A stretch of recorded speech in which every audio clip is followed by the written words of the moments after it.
तक हमने पढ़ लिया है।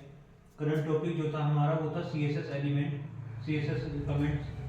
CSS कमेंट के अंदर क्या करता है, जो भी हमें कमेंट अगर करना होता है तो हम पहले ये वाला ये लगाएंगे, फिर स्टार लगाएंगे, इसके बीच में जो भी लिखेंगे वो कमेंट हो जाएगा और इसे हम क्लोज कर देंगे। जैसे हमने एक एग्जाम्पल में लिखा P कलर रेड दिया हमने, तो क्या होगा, set text colour to the red.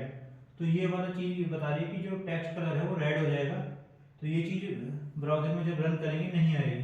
तो CSS कमेंट हमारा करंट टॉपिक था। अभी तक हमने CSS में क्या पढ़ा, CSS की जो फुल फॉर्म होती है वो होती है कास्केडिंग स्टाइल शीट। जो भी हम कोई भी चीज़ CSS की अगर हम फाइल सेव करेंगे तो उसे .css से हम लोग सेव करते हैं और CSS की फाइल को हम स्टाइल शीट बोलते हैं। बेसिकली CSS में सबसे पहली चीज़ जो है कि CSS का सिंटैक्स क्या होता है।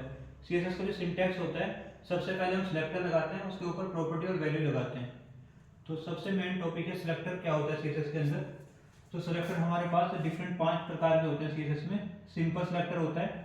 सिंपल सिलेक्टर बेसिकली किसी नाम पे लगता है या आईडी पे लगता है या क्लास पे लगता है, ये है सिंपल सिलेक्टर। फिर कॉम्बिनेटर सिलेक्टर होगा, जब एक से ज़्यादा की प्रॉपर्टी अगर सेम होगी तो वो हम लोग कॉम्बिनेटर के अंदर कॉमा लगा के लिखते हैं। तो सिंपल वाले में नाम आईडी क्लास आएगा, कॉम्बिनेटर में एक से ज़्यादा सेम अगर प्रॉपर्टी लगी हुई है तो उसमें कॉमा लगा स्यूडो क्लास और स्यूडो एलिमेंट सिलेक्टर होता है और एट्रीब्यूट सिलेक्टर होता है। इसमें यूनिवर्सल सिलेक्टर भी आता है। यूनिवर्सल सिलेक्टर के लिए हम स्टार का यूज़ करते हैं। जब हमें पूरे पेज पे सेम प्रॉपर्टी लगानी होगी तो हम स्यूडो यूनिवर्सल सिलेक्टर का यूज़ करते हैं। आईडी और क्लास सिलेक्टर के लिए, आईडी के लिए हम लोग बेसिकली डॉट का यूज़ करते हैं और सॉरी आईडी के लिए हम लोग इसका यूज़ करते हैं, क्लास के लिए डॉट का यूज़ करते हैं, हैश का यूज़ करते हैं आईडी के लिए। आईडी पूरे पेज पे यूनिक होती है और क्लास क्या हो सकती है, रिपीटेड हो सकती है। क्लास का नाम सेम हो सकता है, आईडी का नाम पूरे पेज पे सेम ही होगा। तो हमने सबसे पहले सिलेक्टर देख लिया, जो 5 प्रकार के थे। सिलेक्टर पढ़ने के बाद फिर हम देखते हैं कैसे हम CSS वगैरह ऐड करेंगे। CSS वगैरह हम तो जो CSS ऐड करेंगे हम बेसिकली वो 3 प्रकार की CSS हमारे पास होती है। एक्सटर्नल CSS होती है, इंटरनल CSS होती है और इनलाइन CSS होती है। एक्सटर्नल CSS के अंदर क्या होता है कि एक्सटर्नल CSS का मतलब है हम HTML का पेज अलग बनाएंगे, वो CSS का पेज अलग बनाएंगे। HTML के पेज को CSS से हम लिंक टैग के थ्रू HTML के लिंक टैग के थ्रू हम लोग इसे लिंक करेंगे। तो एक्सटर्नल वाला CSS में HTML का पेज अलग बनेगा, CSS का पेज अलग बनेगा और फिर उसे लिंक टैग हम लोग लिंक कर देंगे HTML फाइल में। इंटरनल CSS में क्या होगा, हम लोग स्टाइल टैग लगा के हेड सेक्शन में ही हम लोग CSS लिखेंगे, ठीक है। और इनलाइन CSS में किसी पर्टिकुलर टैग के ऊपर हम CSS लिखेंगे। तो सबसे ज़्यादा जो यूज होती है वो हम एक्सटर्नल CSS यूज़ करते हैं, जैसे भी यूज़ करने की कोशिश करते हैं। उसके बाद हम इंटरनल CSS यूज़ करने की कोशिश करते हैं। तीसरे नंबर पे जब नहीं होता तो इनलाइन CSS यूज़ करते हैं। एक टॉपिक हम अगर हम देखें, अगर मल्टीपल स्टाइल शीट लगी हुई है तो क्या आउटपुट होगा। तो मल्टीपल स्टाइल शीट अगर सेम मतलब H1 में कोई प्रॉपर्टी लगी है, H1 का कलर रेड है,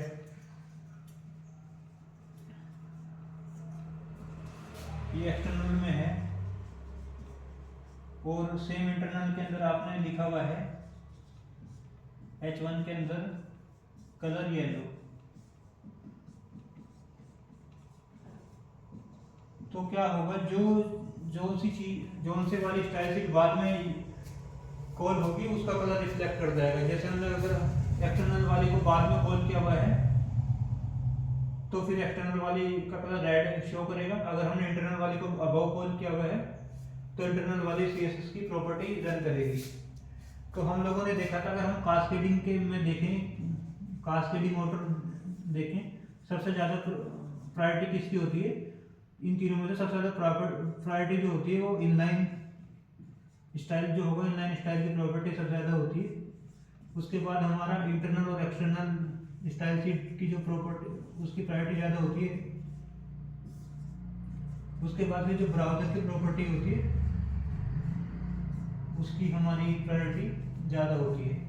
कुछ हम लोगों ने प्रॉपर्टी चला के भी देखी।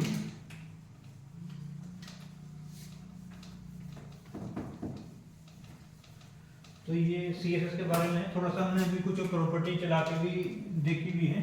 मान लेते हैं कि हम पैराग्राफ के अंदर कुछ प्रॉपर्टी लगा के देखते हैं CSS में। तो मान लिया कलर दे सकते हैं हम लोग रेड, मान लिया P के अंदर हमने HTML में टैग में लिखा हुआ है this is a paragraph,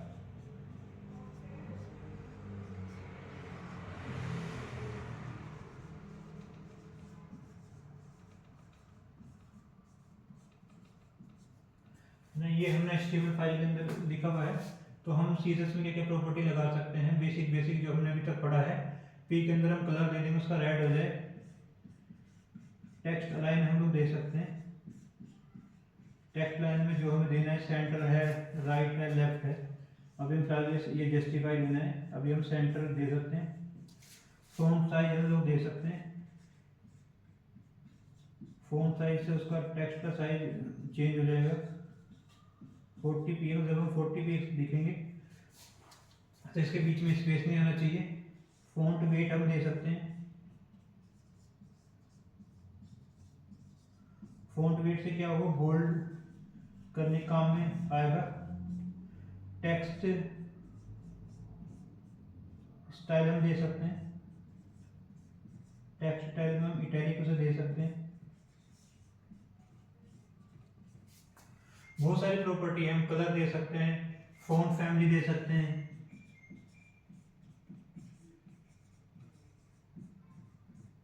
font की बहुत सारी प्रॉपर्टी होती है, टेक्स्ट की बहुत सारी प्रॉपर्टी होती है। टेक्स्ट डेकोरेशन दे सकते हैं हम लोग, बॉर्डर वगैरह भी दे सकते हैं, वो आगे हम पढ़ेंगे करके।